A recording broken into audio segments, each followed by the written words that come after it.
you've got Deepika Padukone, Katrina Kaif. How does their work out? Their needs are different. When Katrina had to do Chikni Chameli, the dance, and she said, yes, if anything jiggles, I'll go on national TV and say you're not a good instructor. It was bloody difficult. Yasmin, I wanted to know what were some of the early challenges? One day the instructor was unwell. She called me up and she said, can you teach my class today? And I was shocked. Did everything wrong. At the end of the class, I was so embarrassed. Started researching on the internet. Out came the word Pilates, which I was like, what is this pilates? Why does the common man always have this excuse, oh, unke paas paisa hai, hamara paas paisa nahi? Is it about money or is it a mindset? Every person is a celebrity. You need to take that effort to make that decision for yourself that I'm going to invest. Do you feel your 30 years of experience is enough? My 30 years of experience is not ended. It's still ongoing. What are the common mistakes that people make? People watch the internet now and Instagram. Like, they're seeing people doing these fancy Pilates moves and they come to class and they show the instructor and they say, Aaj mujhe ye karna hai. But is your body ready for it? I'm excited to share this new podcast with Yasmin Krachiwala, the trailblazer who introduced Pilates to the Indian fitness industry and now trains Bollywood stars like Deepika Padukone, Katrina Kaif and Alia Bhatt. We dive into her incredible story from hating physical activity to now becoming a fitness icon. And her recent work with Alia Bhatt during her pregnancy was phenomenal. Yasmin shares her nutritional tips for clients, advice for those who are just beginning their fitness journeys, and the importance of understanding individual bodies to choose the right exercises. We also explore her personal challenges, multitasking as a family woman, and her philosophy. I like gambling with health.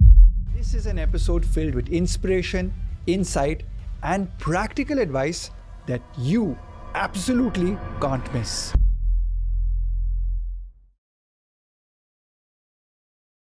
Yasmin, it's a pleasure to have you today, and I want to dig deep into your journey in the fitness world. Welcome to my podcast, thank you for coming all the way here. Thank you so much, Ryan, for having me, and I'm super excited to be here. I heard you just caught a flight in from Bhopal and landed in? Right. So what's happening in Bhopal? Yasmin Krachiwala in Bhopal? Yes, we're starting a Pilates studio in Bhopal, and we're partnering with them, and yesterday was the soft launch of that. Your journey has been extensive. Did you start off as a Pilates instructor? What was your story? And because it's many years in the making of your empire. So it's a really different story. I was a very different person as a teenager. I was super lazy. I never worked out. I hated the idea of moving physically. I would watch TV and eat samosas and bhajiyas and you would vada eat paos. Once again, you would eat samosa, badata, vadas and all of that and junk pizzas. food. And pizza. like, I could eat a full pizza just by myself. What was the switch? There wasn't really a switch that happened. When I was around 17, my best friend, 18, my best friend fell in love. And she wanted to look good and lose a little bit of weight. And we just had this new health spa that had opened in our city, in Bandra, where I live, called 10 The Health Spa, which had sauna, steam. And they had a very unique membership in, like, I'm talking about late 1980s, where they said 2 for the price of 1. And we were in college. So your we bestie couldn't and you afford. went for it. No, she forced me. I had no intention of going. She was like, because she didn't want to pay the full price. She was like, there's this amazing, why don't you join with me? I said, exercise me, not happening. She said, come on, you eat more than all the boys we know. You don't move at all. I think you should come with me. And if you're my best friend and you love me, you'll do this. So there I went, emotionally blackmailed my best friend. Went into the studio. She knew exactly what she wanted to do. She went into the weight section, started doing some leg extension. I didn't even know what those machines were. I was walking around. I saw this studio where people were dancing. It said aerobics. And as a teenager, I thought I was a great dancer. Mm-hmm. I walked in thinking I've totally got this, went and stood right in front, entered late, went and stood right in front of the mirror because I wanted to check myself out, did everything wrong because I realized that I had no coordination skills that are required for aerobics, probably kicked a few people or bumped into a few people, finished the class, and they all gave me the dirtiest look.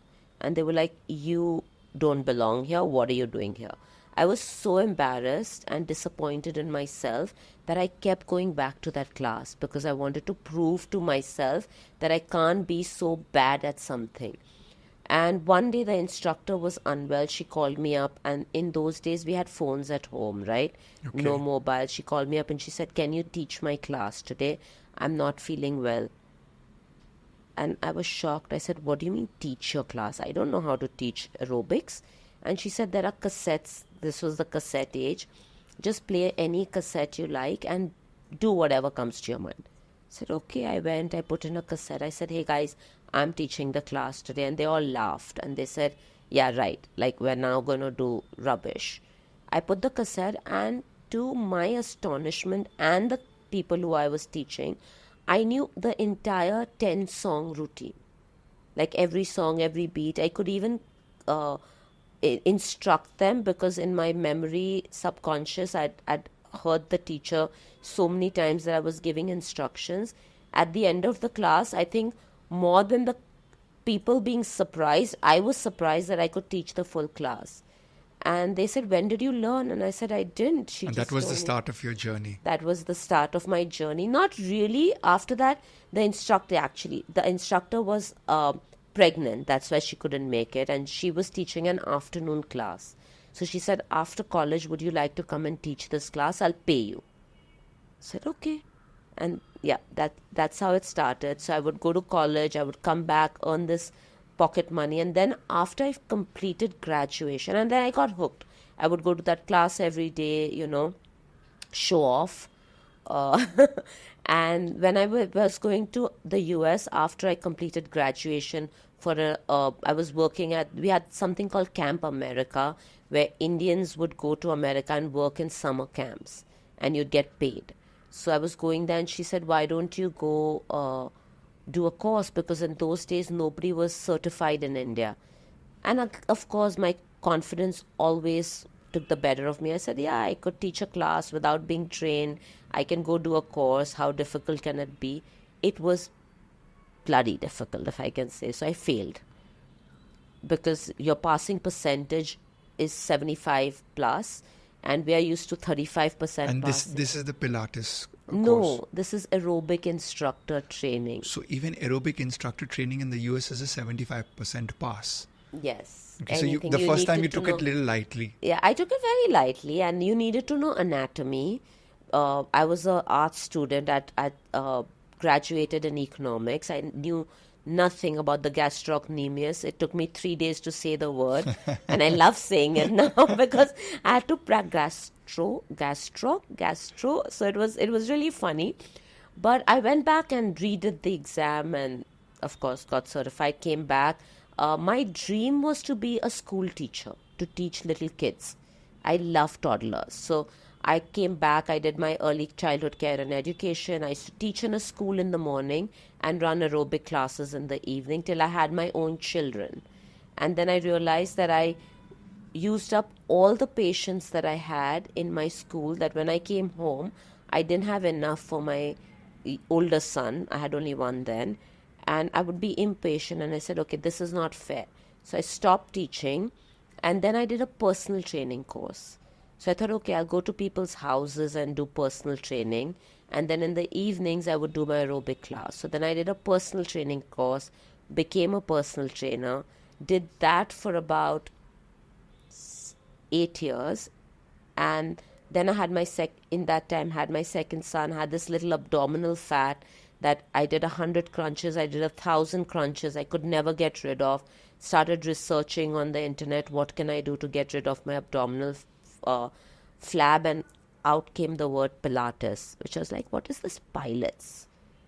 And then I researched which are the best studios, how do I do teachers training, found the studio in the US. So this was first for you personally? Of course. Okay. Everything is always first for me. Okay. I come on top of the pyramid. And then I found Pilates and I called up the school. First I saw the word Pilates and then saw who in India teaches Pilates, and nobody did. Then I found a school in America and I said, I want to become a Pilates instructor. It was in California. And they said, oh great, how many years of practice do you have? And I said 0. And they said the prerequisite is that you have to be practicing Pilates for a year before you can come and do the course.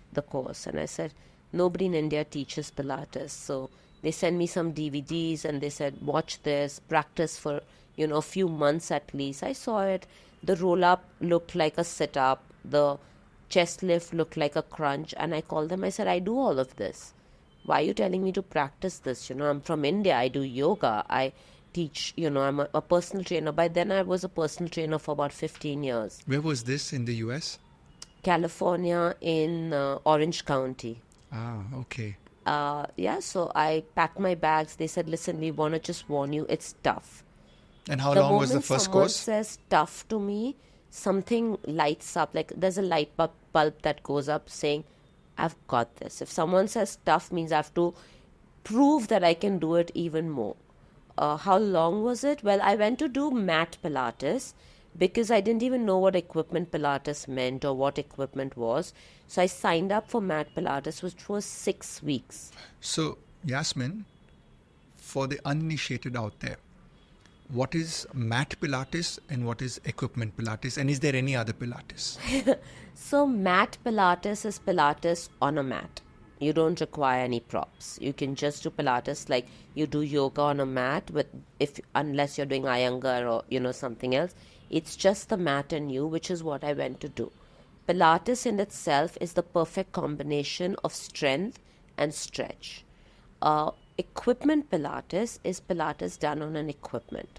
The equipment is what you have to import from the US right now, basically. And you do it on different equipments which were made by Joseph Pilates, who was the founder of Pilates. So there was a person who founded Pilates. And his name was Joseph Pilates. Okay. Is it true, I read somewhere that it was designed for patients in hospitals? It was designed during World War I. Okay. When Joseph Pilates was in an internment camp. He was working with injured soldiers. And there were these soldiers after the war without a limb, without 2 limbs. And he started developing this program for them to keep healthy, keep fit, build their immunity. So they would be on their beds and he would use the springs of the beds to make them do exercises and rehab. And that's how the machines came in. And if you look at the machines, all our machines, Pilates machines, are spring-based. Like in that time, they had bed springs. Very interesting. So it was developed by a man for men. And you were in California, Orange County, learning the mat Pilates. I went there to learn the mat Pilates, a 6-week course. My kids that was in 2006, they were 6 and 8. So my in-laws came in to live with them while I went to do this. And when I went, the first day I was jet lagged. I did my course, went back and slept. The second day I was a little more alert. I did. So it was the first half of the day that they did the mat training. And then after that, they were doing the equipment training. The second day I stayed back to see what are they doing when I go home. And I saw the equipment and I fell in love. I was like, I have to bring this back to my country. And so I went and met the teacher and I said, I want to do this. He said, well, you've just signed up for mat and you've already missed 2 days of equipment. I said, I'll make it up. I'll do extra classes and whatever. So he said, but the equipment training is 12 weeks. I had already booked my tickets. So I called up my in-laws and I said, I want to do this training. And the instructors allowed me to break it up. 6 weeks now, 6 weeks come back after 6 months. And so they said, and that's when you have supportive, family. And they said, beta, whatever you want to do, you do. You go back and do it. That was so beautiful. Yeah. So that's how my journey began for Pilates. So when you said that you saw the equipment and you said you have to bring this back to the country, what was clicking in your head at that time? Is it that you were already a personal trainer, you'd done aerobic classes, taught aerobic classes, and you saw something? Because today you have many studios. You have many people who have trained under you. Right. But at that moment, as an entrepreneur, I don't think you were an entrepreneur. Were you an entrepreneur at that time? No. But then you said I had to bring it back to India. So why? What was the trigger The thing there? with me, Ryan, is when I like something or when I love something and I see something different, and when I use it and I know how effective it is, I want to share it with people. In which year was this? 2006. And at that time, Pilates was unknown in India? Yeah. Nobody knew what it was. So it was actually a gamble. But I like gambling. I like gambling with health. And did you import the first Pilates reformer? What did the customs say to you when they got that equipment? Did they pass it through? It was, yeah, you had to just pay custom duty. Now I'm thinking they were like, why was this lady importing this bed which springs into India? Is, I actually acquired an import-export license to import this machine. The machine anyway is expensive in America, but by the time it comes to India, it's double the cost. So I told them which is the cheapest reformer that I can import. The custom doesn't care, and if you're paying your duties, you can get in whatever, but you have to be willing to. So I imported one machine, which was a combination of the reformer and the Cadillac, and I imported the Wunda chair. So I imported these three things because I had to also go back to do my exam, to do the rest of the course. So I was like, if I come back to India, how will I practice what I've learned? Because when you do the second half, you have to give an exam so that they know that you've learned successfully before you indulge in the advance. So I had to bring it back. I had to practice on myself. We had teacher training hours that we had to put in where you practice on different bodies, and you learn how to train, because we have a twofold examination. One is a written, threefold. One is a written. One is they tell you exercises and you perform them. And one is a whole hour where you're teaching somebody else and they observe you teaching them. So it's not an easy exam to pass. Not at all. Not at all. Are there different levels in Pilates to become an instructor? There's a basic level. And there is. So what are those? So the first level is mat Pilates, which is really, really important for you to do, because that is like your foundation, right? So your foundation has to be super strong for you to construct a building. And then you do reformer. After reformer, you do chair. After chair, you do Cadillac, and then you do the barrels. And once you've done this all, you give an examination and you become a comprehensive trainer. But you can also be different levels of trainer. So now that I'm a master instructor where I train my trainers, I only do mat with some people who don't have the luxury of having equipment, so they do only mats. Then with mats, we add props. So you can do mats with a ball, you can do it with TheraBands, you can do it with TheraLoops, and then you do reformer. So there are different levels where you train people. Even in mat, we have mat 1, 2, 3. So if you just want to start out your Pilates career, you do mat 1, you start teaching, you get the experience, you come back, you do mat 2. And are these examinations conducted now in India? Yes, So me. you conduct these examinations. Right. And right now Is there any paper leaking happening in this examinations and all? No. So how good do you have to be to become a Pilates instructor? So because the thing is, paper leaking, sorry to cut you, but the paper leaking it's an open book exam. It's an open book exam. It's an open book exam. So, the theory is something else, but your practical, how are you going to cheat? So the reason I went in that direction is because there are two people that need to hear this. One is, I want to become a fitness instructor. And the other is, I want to be trained by a fitness instructor. So a lot of women, you're very inspirational to a lot of women. 2 children, 2 boys. You went to the US, your family support is there. But a lot of women do not take care of their bodies. And doing workouts is one great asset, in my opinion, that a woman can give back to her body, which is the time for herself to take care of her body. Of course. And the workout is one. So, for those who are getting inspired by you, I wanted to know what were some of the early challenges. You talked about, traveling, jet lag and all, but those are maybe logistical challenges. What are the other challenges you faced as a woman? Was money difficult? Was time difficult? Was people's comment difficult? Was like, oh, how can you take care of two children and go for classes? Did you face some of these issues? So I think the biggest challenge comes from your spouse sometimes, because he says you have no time to do this and you have no time to do that. But as women, we are gifted with being multitaskers, right? We manage our time. So from an early age, I knew that I wanted to give my kids quality instead of quantity. I was never that mother who woke up and dropped them to school to feel that importance, or who would want to hear when I'm abroad that my kids are missing me. I've always made my boys independent and come to me when you have problems and you need me. I'm always there. So even when I started working, I worked my schedule around them. I would be home when they left for school. I would be home when they came back from school.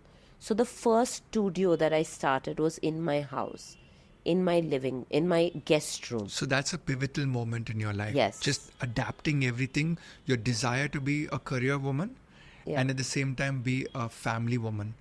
You had them kind of... So I would like to say, Ryan, to this, that my career goals were being a teacher. They were not being an instructor, right? My whole, from the time I remember what I wanted to do, it was teach children. And that's what I gave up when I had my own children, because I felt like I was not giving my children quality. Because when I came home, I didn't have patience, but I had patience for other people's children, right? And then I decided, okay, now that I'm home, let me become a personal trainer, because fitness is a second choice that I've made. And that became my career. Because as I went, and this, being a nutritionist, being into the health space, the more you go into health, there's so much you need to learn.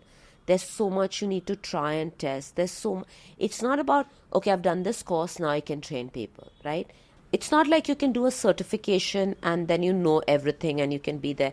As people change, as people have different needs, you have to constantly evolve. You have to constantly dive deeper into what you know to know more. So I'm constantly finding out what it is that will help the current body in front of me. Is there a difference when you say, you have to constantly certify yourself, or healthcare is a deep dive pit because you learn something and then something else is a deeper part of that science? Is there a difference between just being a fitness Pilates instructor, teaching one-on-one or a class, and is there a difference between being a teacher? Definitely. So we have this, when I did this certification course by Fletcher, we learned... Who is Fletcher? Fletcher is a school of Pilates. Ah. So Ron Fletcher was a pupil of Joseph Pilates, and he started his own school.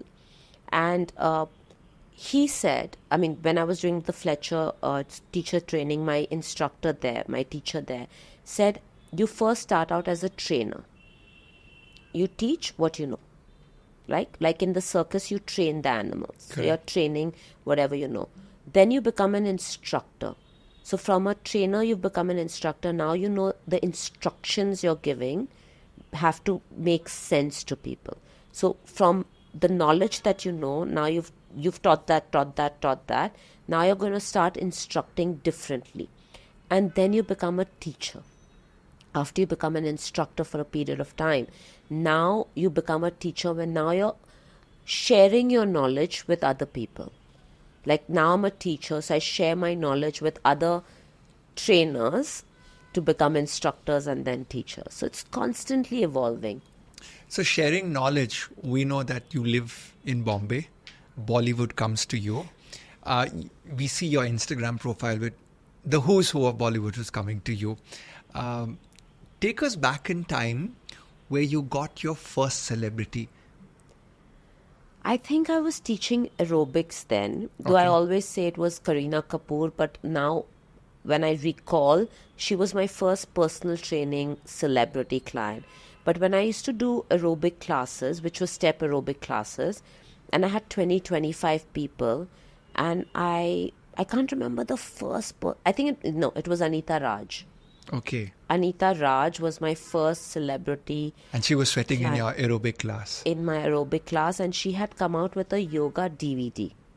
Ah. Because and then I remember thinking, oh my God, she has her own DVD and she's come to work out with me, and it was a super high for me that I'm going to now train somebody. So that was one of your first highs, That right? was my first high. Like, oh my God, Anita Raj is coming to work out with me. We're very good friends today. But yes, she was the first celebrity that came. And then, of course, after that, I had a lot of them coming in. But obviously, the celebrities have this mindset that my body is the most expensive real estate.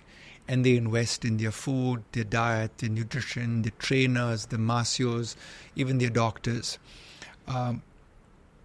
In the group of Bollywood, who do you think has the most expensive real estate? Not the land that they buy in Bombay, but who do you think really spends and invests their time, effort, mental grit into getting that great asset of a body? I think we have a lot of them right now. There's no one person. And why do all of them have that, Yasmin? And why does the common man always have this excuse, oh, unke paas paisa hai, hamara paas paisa nahi? Is it about money or is it a mindset? So it is a mindset which needs to be supported with money. Wise words. Right? So it is, so to those people that say unke paas paisa hai, I say all of us who are health professionals who have these people coming also have a parallel line on our YouTube which is free. Right? Like you have your podcast, you're not charging people to watch your podcast. It's there for you to learn. You have your online videos. I have my online videos. I have my YouTube videos that I take a lot of time and effort to make for the common man. So I'm like, we are coming to you, but you have to make that effort to come to us. You cannot say, like, of course we get trolled on our Instagram by saying, हाँ पैसा है इसलिए लोग आते हैं, or celebrities कोई train. I say, no, every person is a celebrity in their own right. And for me, you are, but you need to take that effort to make that decision for yourself that I'm going to invest in my health. And it's not a monetary investment always, because people like you and me who are true believers in our work, we are there for the common man as well, free of cost. They need to make that step towards us. So I think it's a mind shift. Right. And speaking of investments and mind shift, in the wellness industry, as a Pilates trainer, when was the investment or the aha moment you said that I'm going to start making this as a business and I'm going to start making it bigger or scale up? Do you remember any specific timelines? No. It just organically happened? So for me, my aha moment actually was the day I started a studio in my terrace. You first said you started in the bedroom, right? No, in my guest room. In the guest room. So I'll tell you, this is a really interesting journey that I had. I became a personal trainer after my boys were born, right? So I said, okay, now I can work at my own time. So I used to go to people's houses to train them. This was back in the early 2000s. And I would go to people's houses to train them and come home, and then go to somebody else's house and train them and come home. What I realized was people weren't serious about me going to them, because your personal trainer is just an extension of your chauffeur or your dhobi that you're paying a lot more, but they have to work at your time. So if if I was training men and they got a really important call, I had to wait for them while they finished their call. If I was training women and the sabzi wala came, or the dhobi came, or the driver came, I had to wait for them till they finished their conversation. It wasn't like, okay, this is my 1 hour that this individual has come to train me, that I need to give them my focus time, right? And I hated that feeling. They didn't value my time. So I told my husband, we had just moved into our own flat, our nuclear family flat, and we had a guest room. I said, do you mind if I call people home instead of me going to their house? Because now they are coming to me, I can set the rules, right? I'll have to say, for 1 hour, please put your phone on silent and respect my time. He was like, are you crazy? What are you going to now call people to our house? And I said, the kids are so little and I'll always be home for them. And that was The clincher. Yeah. So he was like, of course, yeah, I think that's a great idea. So I invested in a few equipment. I turned my guest room into a studio. I was always home. The boys were very little then. They were 2 and 4. Literally 2 and 4. So I was always that stay-at-home mom, doing my own business. People would come in if they needed me. And that's when I grew. And then I said, okay, you know what? We have a terrace flat. My dream is to have a studio on my terrace flat, which I knew the builder. And I told him this is what I want to do. And he said, give me a few years to work it out for you. In about 2 years, I got this terrace. And that was my dream. That was my aha moment. But that was actually the start of this journey. Before we jump back into this conversation with Yasmin, I'd like to thank our sponsor Cure by Design and highlight one of their hidden gems, hemp seeds, full and toasted. Now I know what you're thinking. क्या ये बांग का बीज है? जी हाँ, but did you know that you can actually eat these? Hemp seeds often get overlooked, but that's a big missed opportunity. Hemp seeds are perfectly roasted, so you enjoy nutritious edible seeds of the hemp plant. They're packed with protein, fiber, and omega-3s, supporting strong bones, immunity, and oxygenated blood. These seeds are perfect for paleo, keto, vegetarian, or vegan diets, and they promote metabolism, brain function, healthy skin, and hair. With a 10 to 15% fiber, they improve digestion and help with constipation, making them a true superfood. Personally, I add hemp seeds to my smoothies and salads, and I've noticed a boost in energy and better digestion. It's made a real difference in my overall health. And Cure by Design have been gracious enough to provide you, my followers, 25% off on each packet. And since you're still here and watching this, the first 100 of you will get buy 2 and get 1 free offer. And all you have to do is click the link in the description. So Ryan, you've been asking me all these questions about myself, but I also have a few questions of my own to ask you.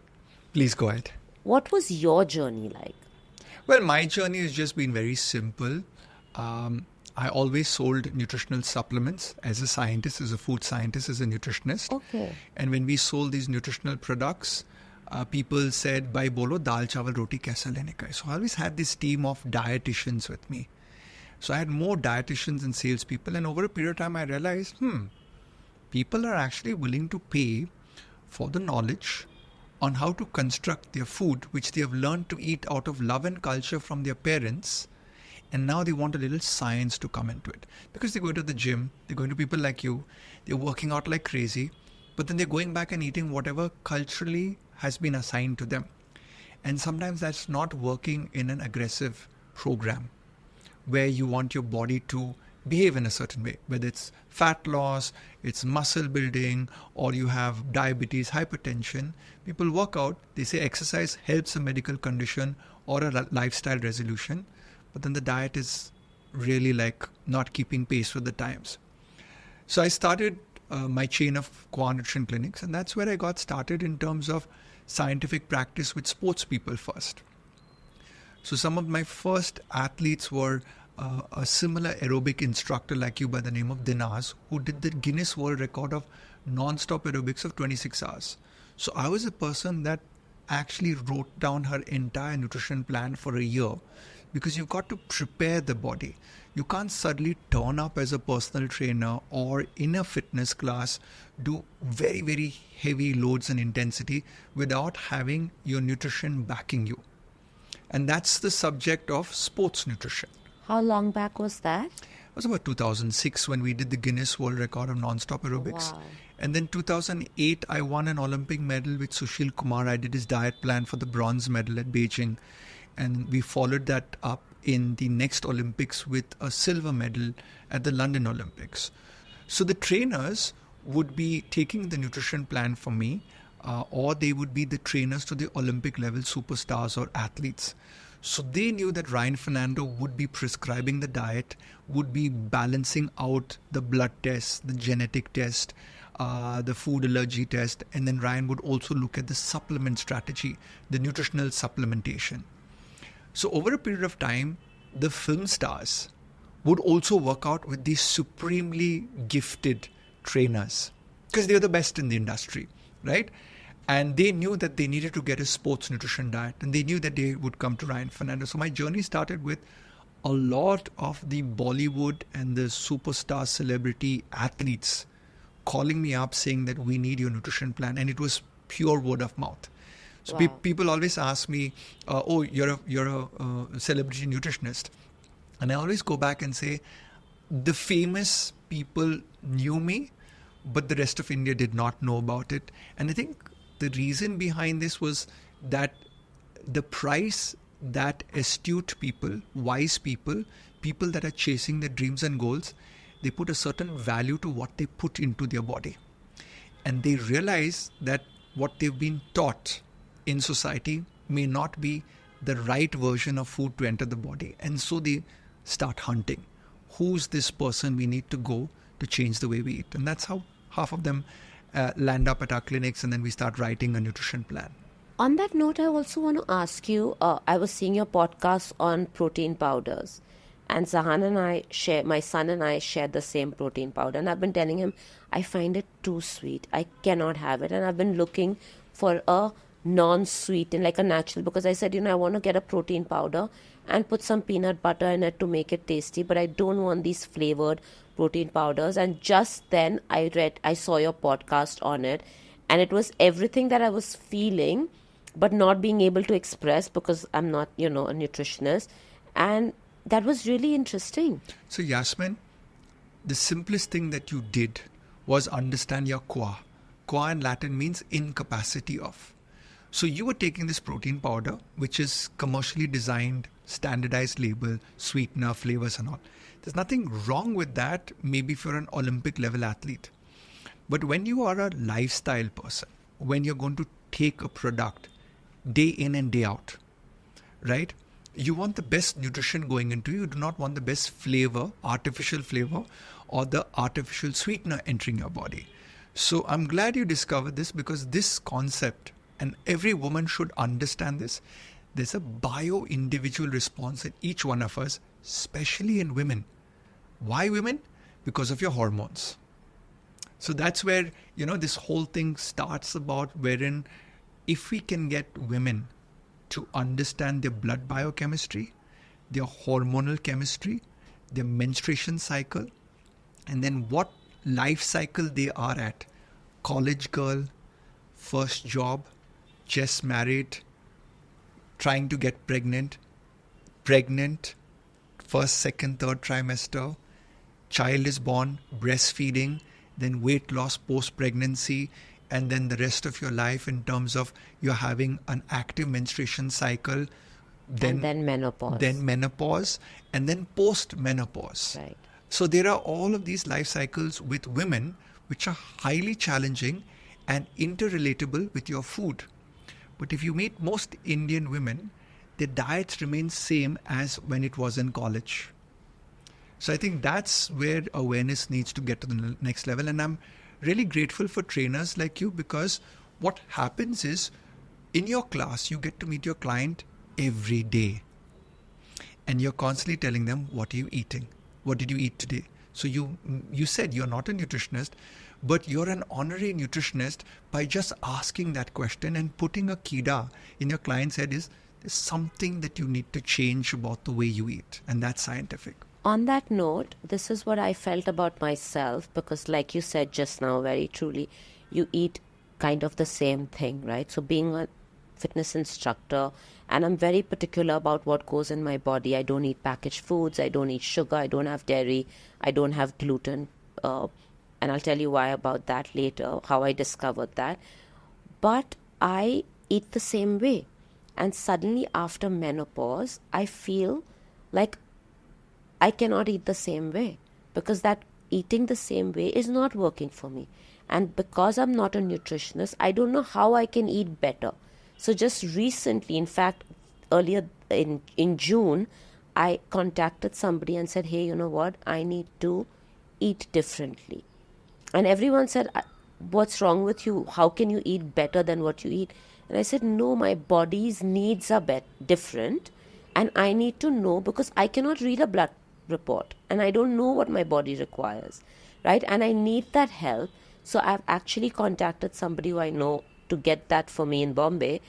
And I know it's making a difference, right? That's amazing. And coming to pregnancy, I know that you counseled Anushka during her pregnancy. Please tell me a little bit about that. And also on that note, later about Virat and Shahid being vegetarians and how they get their protein. So basically, Virat obviously is one of the best batsmen in the world. And he wanted to up his game, the diet game. Like, he's a brilliant eater. He's already vegetarian. He already knew how to eat correctly. So there's a self-interest, right? Because you already know that when you eat correctly, your focus, your concentration, your performance, your fat percentage, your sprinting ability, everything is tied into the way you train, the way you sleep, and the way you eat. So obviously when Virat contacted me, this was around the pandemic time. They were isolated and he wanted to step up on his game with nutrition, and we worked for many months on the diet plans. There's no rocket science. You understand a player, you understand their fat percentage, muscle percentage, their blood biochemistry, their genetic test. If you're lucky, you can get a stool analysis, which is the poop test, and read the microbiome. Now, once you get that, a person like me becomes Sherlock Holmes. We integrate blood tests, fat percentage, performance matrices, and all of those things. And during this journey, obviously, Virat researches a lot, and he looked at our website and realized that at Aqua Nutrition Clinics, I have teams of medical dietitians also. And they happened to be expecting their first child.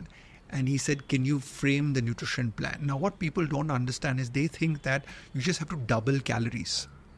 So today women are getting wiser because of access to information. So you can Google up what is a diet for conception, what is a diet for the first trimester when you're puking your guts out. So obviously the people who are astute, have the means, will go and find an expert. So they asked me, can you handle the trimester's nutrition plan? And we did that very successfully.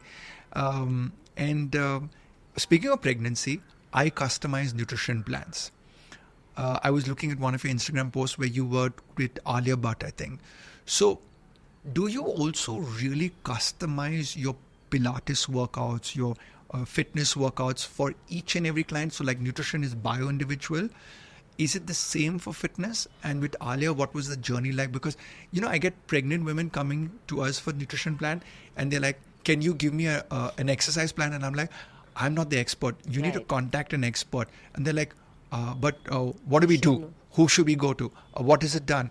So tell us a little bit more about Alia's journey. So definitely, like nutrition with exercise, you have to be very, very to the point for the trimester that they are at when they're pregnant. If they're not, we learn, and that's what I learned with Pilates, and that's why for me Pilates is my Bible. We train the body in front of us. Everybody has different needs, limitations, strengths, and we understand that, and then we train them.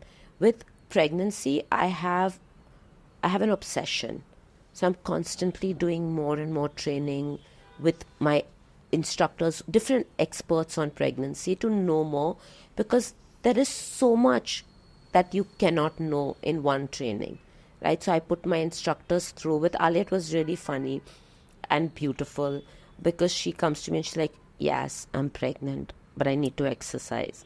So we customized exercises, and we have to make it interesting, because now Alia is a person who works out every day, right? And she doesn't want to be limited with her body or the condition that she is in.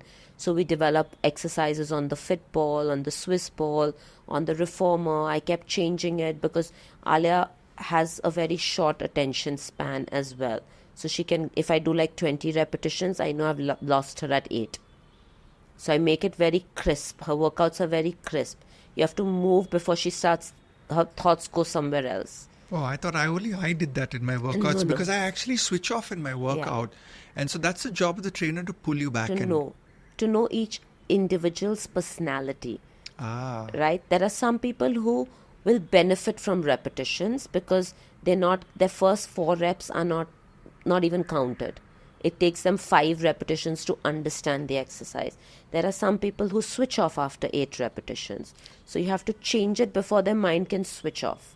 So this is actually where the personalization happens. I just understood it, that a trainer can have all the knowledge about the dumbbell, the reformer bed, Zumba, Boomba, whatever it is, and they can be like great with anatomy.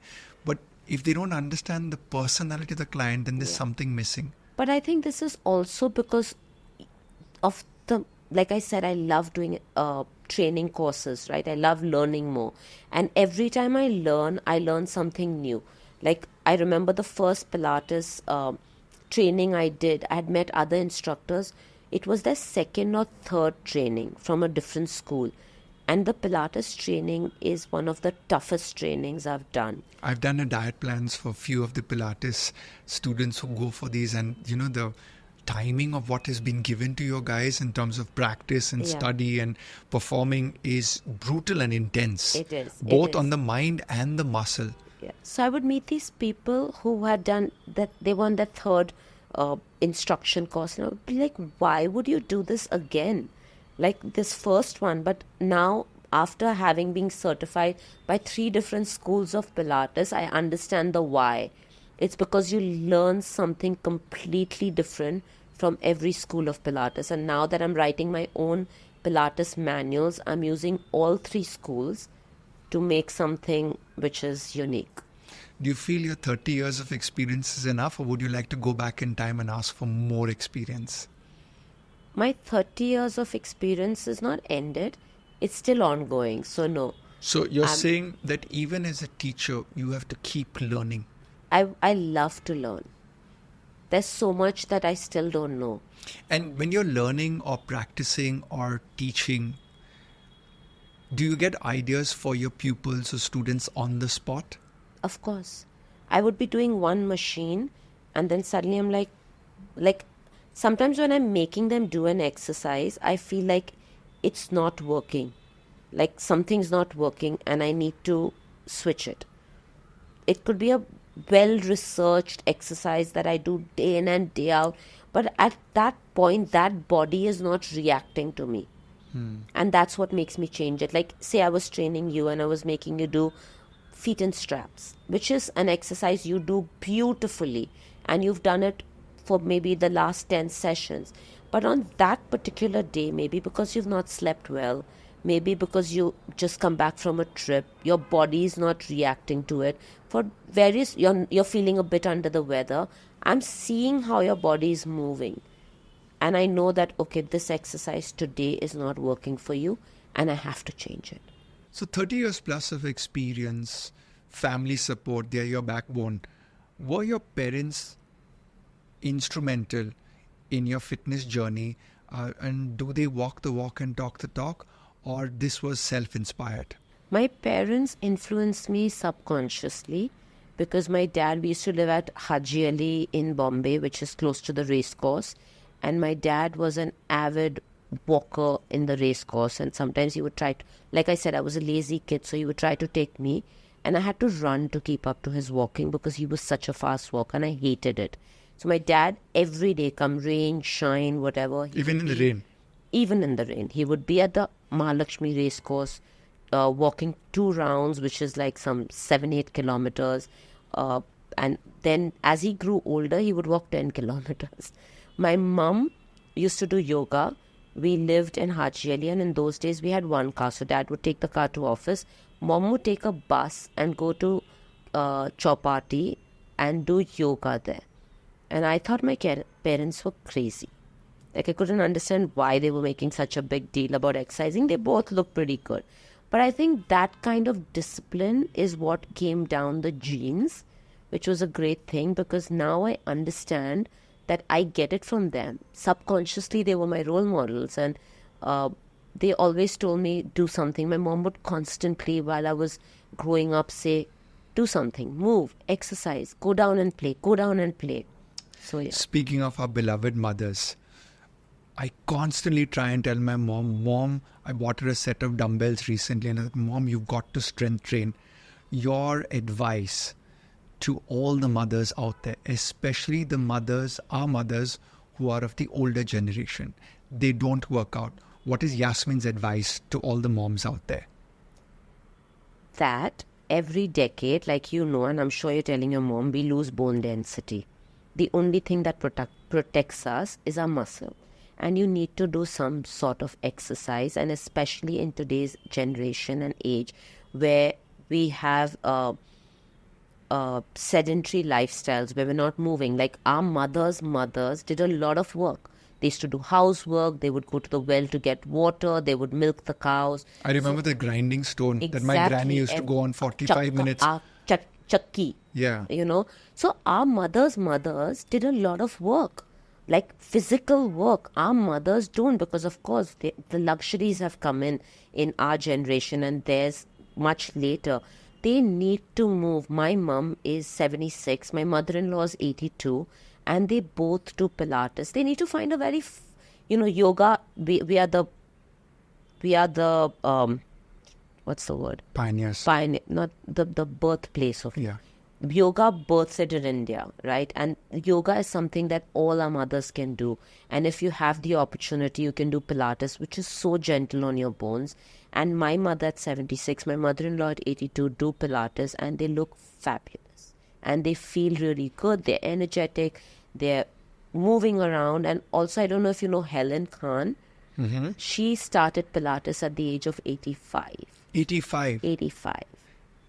So what is the core component for all the ladies watching in about Pilates? What is the core component, or how do they understand So why do you have diets for people, right? Why do you have nutrition plans to nourish the body? Pilates nourishes your body in terms of physical activity. Okay. And so between yoga and Pilates, I know this is a loaded question. And a lady came to you. I'm this old lady and I was like, Yasmin, what exercise should I do? I can only do yoga, or I have time only for Pilates. Only one of them. Which one should I do? I would tell them, why don't you do both? See which one you love to do and stick to that. That's sagely advice. Because it's about, if you love it, You'll then make it a lifestyle. You'll turn up more often, and then you make it a lifestyle. Because you have to look forward to exercising also. It can't be a burden and a chore. So maybe instead of giving your mom dumbbells, if you take her to a yoga class or get somebody home to do yoga or a little bit of movement or just some TheraBand exercises, she might enjoy that more. Mom, if you're listening in, I'm calling up the best yoga instructor in Goa and getting a class for you. So don't grumble. Madam Yasmin But you has have said to so. try yoga, Pilates, just some freestyle like calisthenics. You have to try different things to see which one she enjoys. But most of the old people hit back to us saying, oh, we're too old now. This is not meant for us. If we had to do it, we should have done it in our younger years. You're never too old to take care of yourself. What are the common mistakes that people make when starting a fitness journey that you have seen? Doing something because it's said to be good for you. Not finding out what you enjoy to do and what's really good for you. But we're telling people do Pilates, do yoga, so then they turn up for it. But what are the things that they could expect that could discourage them? To do too much too fast. Like people watch the internet now and Instagram. Like they're seeing people doing these fancy Pilates moves and they come to class and they show the instructor and they say, "Aaj mujhe ye karna hai." But is your body ready for it? Is your foundation strong enough? Like I said, mat Pilates is foundation. Do you have the foundation to do that exercise? That's what's important. Don't see exercises on the internet because people have mastered that and then they're showing it off. You know, I have a confession over here. I do karate. I've been doing it for many, many years, and I started a new style. And I found one of India's best martial arts instructor. He handles the Indian team. And I wanted to do something known as a kata, which is a preformed style or dance. And he's like, that is for a black belt. You are only an orange belt. You cannot learn that right now. And it struck me at that moment, if weight training, fitness, yoga, Pilates had colored gradation belts in it, we could take people on a journey slow and steady where they knew they had to earn the next belt. But speaking of earning their belts. We've got the celebrity superstars who are black belts in their life. You've got Deepika Padukone, Katrina Kaif. How does their workout differ from a normal person's workout, or is it the same? It's the same. It's just that their needs are different. Like how? Like when Katrina had to do Chikni Chameli, the dance, and she was doing this vigorous dance movement where her no fat could jiggle, and she said, yes, if anything jiggles, I'll go on national TV and say you're not a good instructor. Wow. So then the workout gets customized to make sure that, because people also troll you for silly things, not realizing. I got trolled yesterday with a picture with some video I put up, and they were like, oh, you also have a stomach. How can you be a Pilates? How can you be an instructor?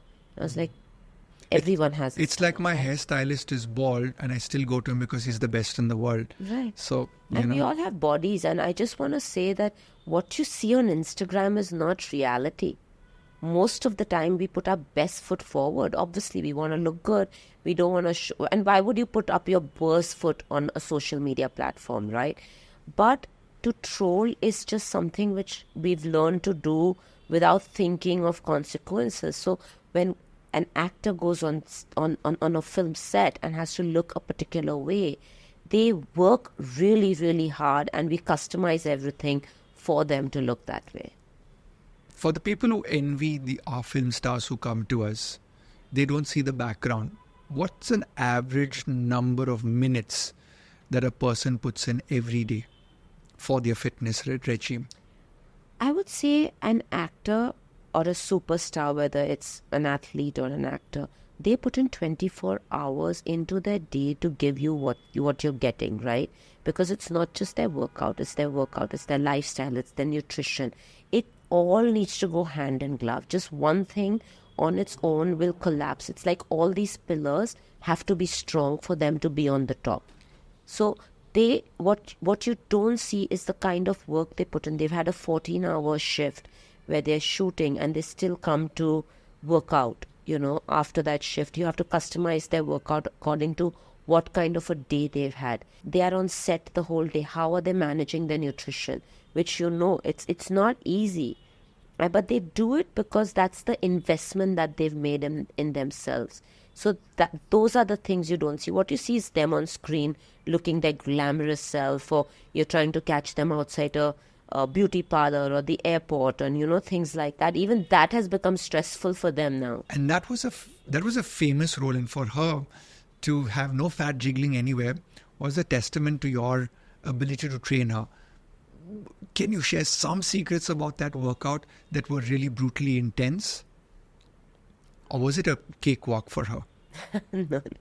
It wasn't a cakewalk for sure. I'm just trying to recollect because it was so many years back. But it was we used to work out every day, an hour of workout. We used to put in cardio after that. The food was very disciplined. We never did the same workout every day. We were doing a lot of functional training, which needed to change every day because Katrina gets bored really easily also. So I never do the same workout every day with my clients. So I had to come up with new ways to do the same thing, if you know what I mean. And also it was making sure that if she was shooting, how do I put in those hours of training with her without it hampering her performance at work? On days when she would have had a long shoot, we would just do Pilates. But it would be active Pilates. But while she was shooting the song, we would do passive Pilates. So it was more about rebalancing herself. So you were taking the calorie balance, like the expenditure was aggressive at a movie set, then she came back and rejuvenated her training with you. Exactly. And if it was a day off, you would go into intense, hardcore workouts. I would love to be a circuit inside your brain right now because you customize and design these workouts like a computer, right? You've got all of the experience and it's a code. Exactly like you, wouldn't you say, Ryan? Yeah, so it is what we do, but it would be very interesting to pick notes with somebody on how they do it, because sometimes I'm just thinking, okay, Shahid Kapoor gets up at 4:30 in the morning and then starts his workout, come rain or sunshine. And you see that discipline in people who are very, very driven. And then he's finished his meditation, his prayer, his workout, everything before his kids get up. And then he dresses them up to school and stuff like that. So when you look at how you have to manage that, you have to write down your notes and put things together. So it's a lot of manual practice creating a diet plan or an exercise plan. Now in today's world, AI has come in. So I've been seeing that AI has been begun to help me research dishes that I never knew about, right? Has AI changed your mindset? What do you feel about it providing customized workouts to people? And look, you and I are craftsmen of our trade. And a lot of people are saying, but I can now get an AI diet plan, an AI exercise plan. Where are you in this world right now? So like I said earlier, Ryan, I'm constantly learning and I'm always eager to learn. And at 54 today, what I've learned from you is how to use AI. So I'm going to now start exploring the world of AI, which I haven't yet because I didn't know how to.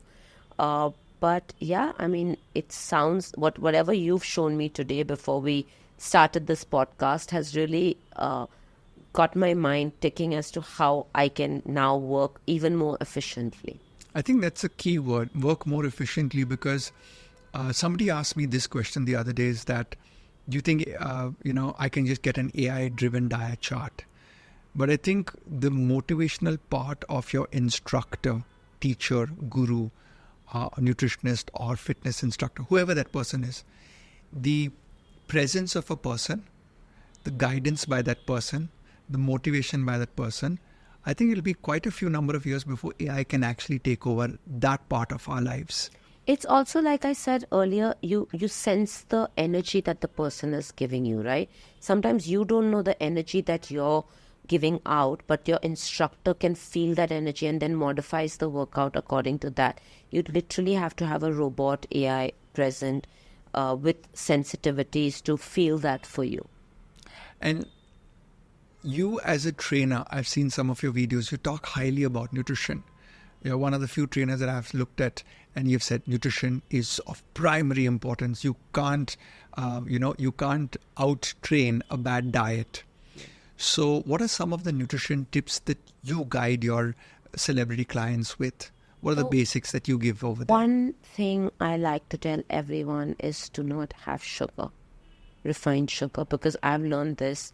My dad was discovered with cancer about 11 years back, and we took him to Mexico to this health hospital, Oasis of Good Hope, because we didn't want to do chemo with him. He was stage 3 lung cancer, and we wanted to change and get him better. And they promised that through nutrition, they would change your lifestyle and give you a good quality of life. They don't tell you, we'll take your cancer away, but the life that you have left, they promise you will be good quality. And that's what happened with him. And the doctor there said that sugar is poison to your body, and when you go for a PET scan, they put in an injection, and that's glucose, which tells your cancer cells it's time to party, and they light up so that you can capture that image on the machine. And that's the one thing that stuck in my head. My dad lived for about 18 months after that. It was good quality of life, but he didn't go out, with pain, and he accepted that I have that much time left. So that's the one thing for me which is poison, which is sugar, and that's what I tell my clients. And the next thing is, eat foods that are alive, because you're going to feel alive, right?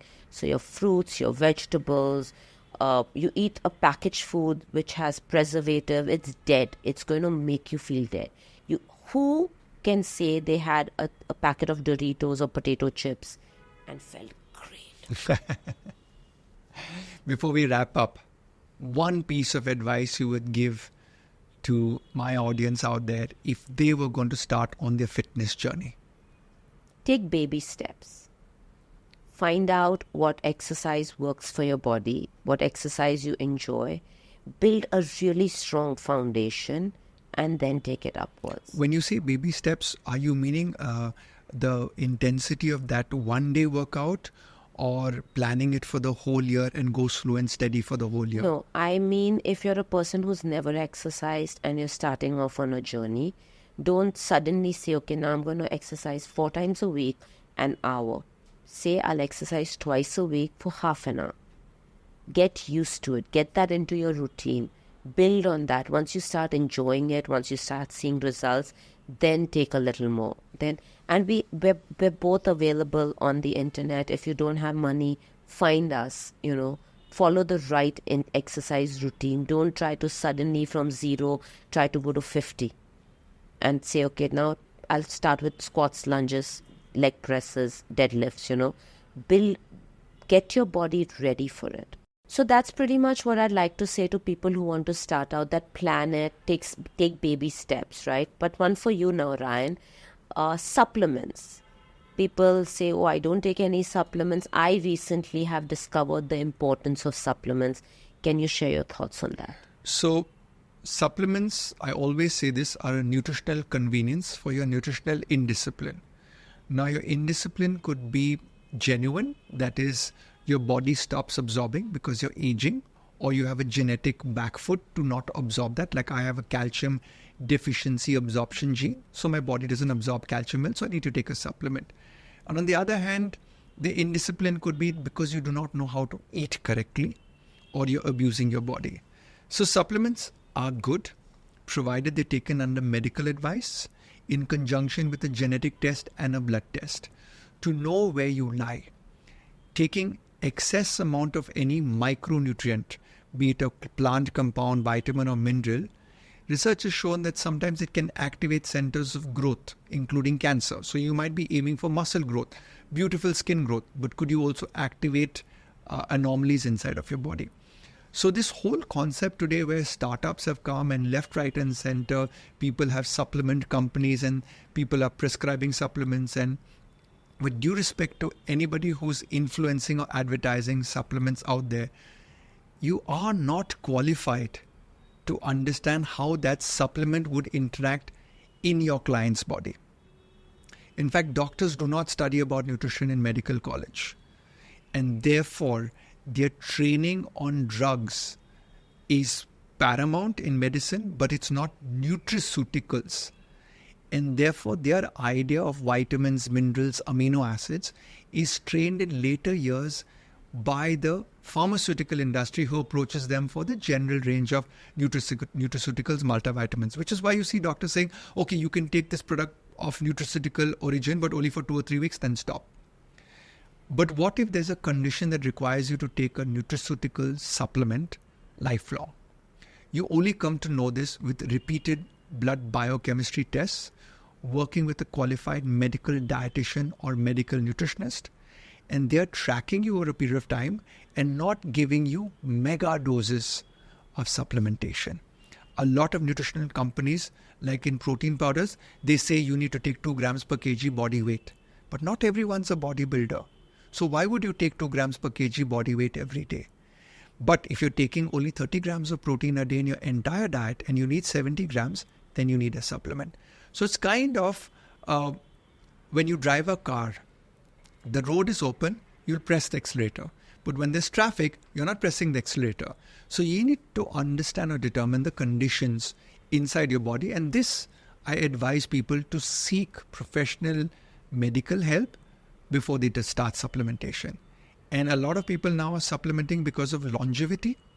Things like resveratrol, NADH, NMN,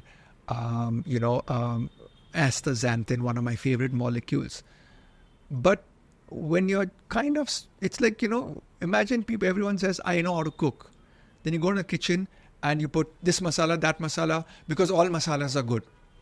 Right. You're not even tasting your dish. So you're not even doing the blood test. You're just putting masalas inside of your body. Masala meaning supplements. The dish is going to turn out not so good at some point of time. Gastritis, digestive disorders, high BP. I've had a client once who began taking a fat burner, simple fat burner called L-carnitine, but did not know it had an interaction with the thyroid. And the day they turned up in my clinic, they showed the data and everything. I looked at it and I says, you're taking a nutritional supplement that you're not supposed to take. It's like, how do you know? We didn't even tell it to you. It's like, it's clearly indicated in your blood test. So Sherlock Holmes is there in your blood test. So don't take a nutritional supplement without having data on hand. On L-carnitine, I quickly want to ask you, what is your take on Mounjaro and Ozempic? These drugs are designed by the pharmaceutical industry to help medical patients who are at the last mile of literally hopelessness. And this is a savior for them. Now, when you produce something, you got to find a market for it. So you go to all the fat people on the planet and say, you know what? We know you can't work out. You know what? We know you can't follow Ryan Fernando's diet. You know what? You're a failure. So you know what? Take this drug. I've been through about 4 cycles of marketing of different drugs as a student, as working for supplement companies, and then starting my own business. And what I observe is that these are fads that last till you get sufficient clinical data coming out by the real life population saying there are amazing side effects. And when I say amazing meaning thappad, as I say in my Instagram. Yeah. People are getting side effects that are taking them to hospital. So I'm not a huge fan of any of these products because they are not found in nature. But if you tell me dalchini, cinnamon, L-carnitine, which is found in the human body, vitamin B complex, which is found in the human body, I'm a little bit okay about giving a little extra of this because the side effect, you will see it in your body and it's reversible. What is the side effect? Hyperactivity, little acidity. So like, okay, pimples, acne. Okay, don't take this supplement for you. But when it comes to these drugs, people are not taking it on doctor's prescription and they're getting side effects. And even if your doctor prescribes it, I would say to the doctors, could you explore diet and exercise aggressively by your patient Because first? we want people to live healthy lifestyles, and this is so like, and you and I both being in this profession, we know losing 1.5 kilos a week by not doing anything, just by it curbing your appetite and I don't know what else, what other harm. So if you're losing that kind of weight without doing what you and I prescribe, imagine the amount of harm it's doing to your insides. I think people should explore and doctors should explore these drugs once you've put the client through the regime of 300 workouts in a 365 day. And you've done 3 meals a day into 300 days, 900 meals a year on bang. And then if you're not getting a result, explore drugs. Otherwise, simple sleep, simple exercise, simple diet is the perfect cure, the perfect medicine to maintaining a healthier lifestyle. So simple exercise. You wrote a book on the 10-minute workout. What was the idea over there? The idea was to get everyone to move for at least 10 minutes a day. The idea was to tap into the population that says, I have no time to work out.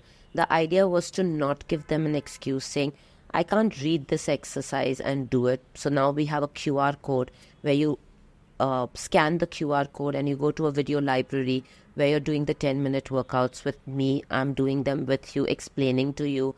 I have the timer. Everything is set. All you have to do is scan the QR code, watch the video and follow me. So if somebody wants to reach out to you and wants to do this 10-minute workout or get your advice or watch your YouTube videos or Instagram, how do we find you? Yasmin Krachiwala on Instagram or YouTube. Awesome. It was great meeting you today. You too, Ryan. Thanks for having me over. Thank you so much for being here. Thank you. Thank you for watching this far. It's been an amazing episode and I'm so grateful to have you till the end. If you like this video, please share this video with your loved ones. Better still, gift me a subscribe, a like, or even a comment and we'll come back to you.